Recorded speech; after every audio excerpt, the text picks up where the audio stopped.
네, 간추린 뉴스 보도국 김정아 기자와 함께합니다. 어서 오십시오. 네, 안녕하세요. 네, 오늘 첫 소식 키워드 뭡니까? 이재명의 미래는입니다. 오늘 검찰이 이재명 대표 구속영장을 청구했죠? 네, 그렇습니다. 헌정사상 초유의 일이 일어났는데요. 예. 검찰이 제1야당 대표에 대해서 구속영장을 청구했습니다. 이 구속영장은 피의자의 도망이 우려되는 경우, 증거를 인멸할 우려가 높은 경우, 이런 경우에 피의자를 구속하기 위해서 발부를 합니다.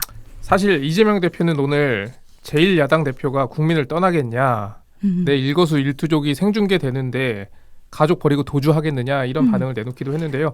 검찰이 이 대표에게 구속영장을 청구한 배경은 좀 뭐라고 봐야 될까요? 네, 검찰은 이 피해액 등을 고려할 때 사안이 중대하고 이 대표가 사건 관련자들과 말맞추기 우려가 있다. 또 증거인멸 우려 등이 있기 때문에 구속영장 청구를 발부를 했다라고 배경을 밝혔습니다. 예, 보니까 좀 적용된 혐의들도 많고 금액도 많던데 조금 정리를 좀 해주시죠.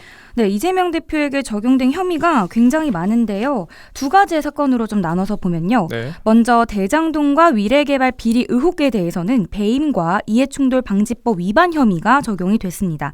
검찰은 이재명 대표가 성남시장 시절에 대장동 개발 사업의 최종 책임자로서 민간업자들에게 특혜를 몰아줘서 이 성남도시개발공사에 4,895억 원의 손해를 입혔다고 봤습니다. 이에 배임 혐의를 적용을 했습니다. 네.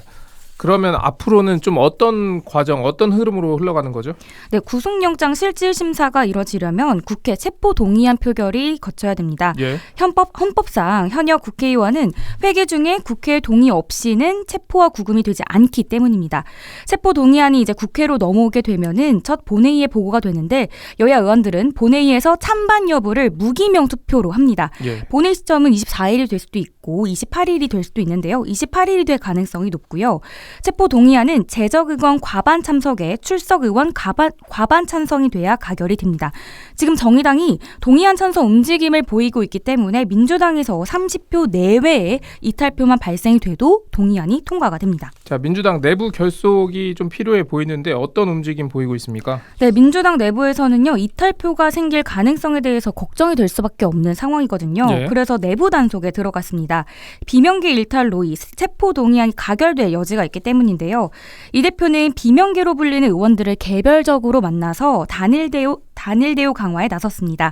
친 이재명계에서는요. 당내 이탈표가 5표 이내로 나올 가능성을 좀 봤는데 비이재명계로 분류되는 이상민 의원의 경우에는 이 대표가 지난 대선 과정에서 국회의원의 불체포 특권을 폐기한다는 입장이었다. 근데 지금 이 대표가 불체포 특권을 포기하고 직접 영장 심사를 받으면 깔끔하겠지만 이 본인의 결단 사항이고 강제하기는 적절하지 않을 것 같다라고 말했습니다. 예, 이재명 대표도 오늘 입장을 밝혔는데요. 어떤 입장 밝혔는지 좀 설명해 주시죠. 네, 이재명 대표는 오늘 오후에 열린 긴급 최고위원회의에서 물가 폭탄과 이자 폭탄으로 지금 국민의 삶이 무너지고 있는데 야당 대표가 국민의 곁을 떠날 수가 있겠냐.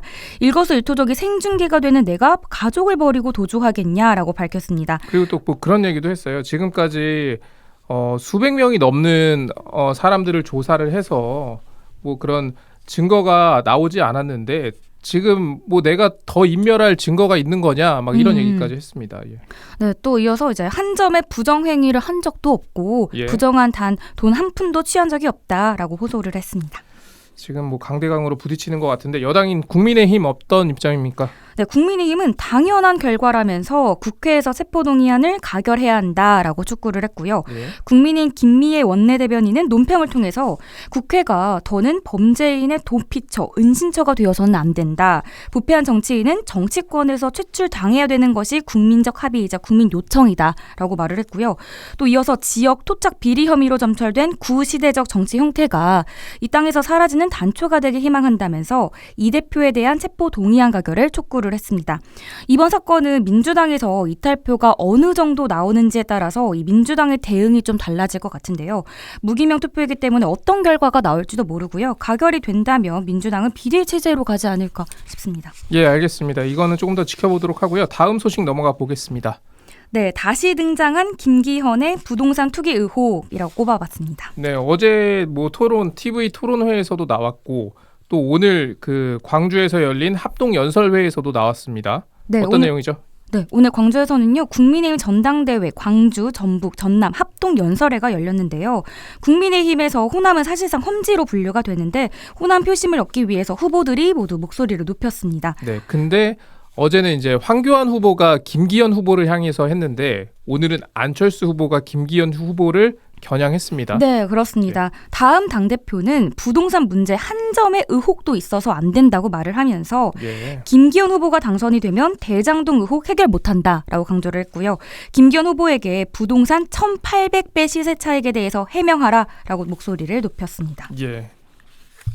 다음은 이제 김기현 후보를 짚어보면요. 김기현 후보가 안철수 후보 다음으로 연설을 했는데 예.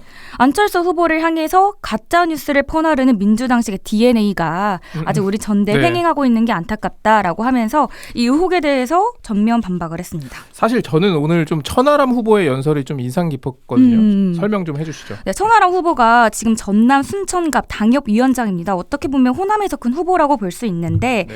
천 후보는 민주당이 호남 전라도당이라고 하면서 매번 경상도 출신 대통령 후보를 만들어서 이기려고 도전을 하는 것처럼 국민의힘도 호남을 핵심 지역으로 삼아서 전국 선거를 이길 고민을 해야 된다라고 강조를 했습니다. 그 지선과 대선에서 호남에서 얻은 득표율을 막 목소리 높여서 막 얘기하고 네, 맞습니다. 마이크가 꺼졌는데도 계속 얘기하고 네, 인상 맞습니다. 깊었습니다. 네. 그래서 민주당에서 명맥이 끊긴 이 호남의 큰 정치인을 국민의힘에서 배출을 해야 된다라고 하면서 자신에게 큰 역할을 부여해달라고 호소를 했고요. 예. 또 자신을 국민이 호남 지도자로 만들어준다면 그 승부를 할 자신감이 있다라고 목소리를 높였습니다. 예, 알겠습니다. 여기까지 보도록 하겠습니다. 김정아 기자였습니다. 네, 감사합니다.